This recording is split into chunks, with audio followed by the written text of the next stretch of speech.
Bihar strongmen, the criminals turned politicians, have played a crucial role in every election. In the state where no party has had the ability to pull off a majority on its own since 1990, the Dons have been able to maintain their dominance in the state. Now, according to a recent report by the Association of Democratic Reforms, which is an organization that reveals an audit report on criminal candidates during and after the polls, nearly 1/3 of the candidates contesting the first phase of the Bihar Assembly elections have criminal records, with mainstream parties contributing the most to these figures.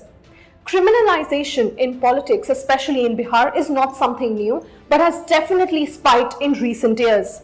Of the 1,064 candidates contesting Phase 1 of Bihar Assembly Elections 2020, 328, which constitutes 31%, have criminal cases registered against them. The ADR report states that 244 or 23% of candidates are with serious criminal cases. 3 candidates have declared rape cases against themselves, while 26 have declared cases related to crimes against women.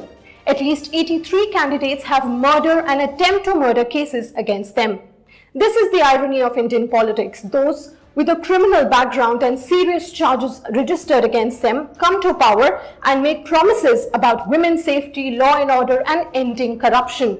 Political parties continue to aid them, as such criminals have immense power and also have a higher possibility of getting elected than those who come clean. Recently, to check the entry of criminals in politics, the Election Commission had asked the political parties to compulsorily publish details of candidates with pending criminal cases on party websites and social media platforms, along with the reasons for their selection.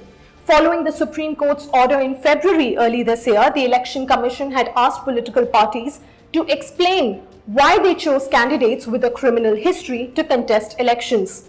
The order also mentioned that parties will have to justify why other individuals without criminal history could not be selected as candidates. The assembly elections in Bihar will be the first where such details of candidates would be made public by the political parties themselves. However, many political parties have tried to bypass this by fielding their wives or relatives of those with a criminal history. Bihar's additional chief electoral officer Sanjay Singh said that his office was unaware whether the political parties had explained to the Election Commission on fielding tainted candidates. In the first phase of Bihar polls, the Rashtriya Janata Dal, which is the RJD, has fielded the highest number of candidates who have declared criminal cases against themselves, followed by the Bharatiya Janata Party, the Lok Jan Shakti Party, Congress, Janata Dal United and the Bahujan Samaj Party. The Rashtriya Janata Dal Party has given maximum space to tainted candidates or their relatives or wives. The party has fielded Anant Singh from the Mokama Assembly seat, who has around 38 criminal cases against him, including murder, kidnapping and attempt to murder. The RJD has fielded another history sheeter, Reetlal Yadav, from the Danapur Assembly seat. Yadav, a notorious gangster, was recently released from jail and was accused of extortion and attempt to murder, among many other serious charges. The party, however, has justified the decision, claiming that these candidates are immensely popular in their constituency and work for the welfare of the people. The list is led by Manju Verma, the wife of Janata Dal United leader Chandrasekhar Verma, whose name popped up in the Muzaffarpur child care home sex scandal involving sexual abuse of 34 girls. Verma, who served as the Social Welfare Minister, was put behind the bars in connection with the scandal.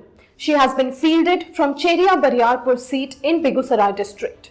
Similarly, Manorma Devi, wife of gang lord Bindi Yadav, is contesting elections on a JDU ticket from Atari seat in Gaya district. Her family shot into the limelight after her son Rocky Yadav shot a schoolboy dead for overtaking his car.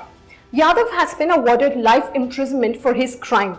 His father Bindi Yadav too was awarded a 5-year jail term in the case, but he managed to secure a ticket for his wife because of his political connections in the JDU. Bhiba Devi, the wife of another criminal politician, Raj Ballabh Yadav, has been fielded from Nevada seat, which has been the traditional seat of her husband. She will contest elections on the ticket of the RJD. Raj Vallabh, who won the last elections on an RJD ticket, has been sentenced to life imprisonment for raping a teenage girl at his residence. Another politician, Arun Yadav, accused of rape again, has managed to get an RJD ticket for his wife Kiran Devi. She will contest from the Sandesh Assembly seats in Bhojpur district. According to the ADR report, the number of criminals entering the Indian Parliament has registered a sharp spike since 2004. As per the report, in 2004, 24% of the parliamentarians had criminal cases pending against them, which went up to 30% in 2009, 34% in 2014, and 43% in 2019. All of these criminals, if elected, will have immense power. In 2014, Prime Minister Narendra Modi had vowed to cleanse the political system and ensure that only those with clean records are voted in. However, if this was really implemented, many of the BJP MPs and MLAs would be behind bars. Indian laws have not been able to prohibit anyone from contesting elections until the politician is convicted by the court and sentenced to jail.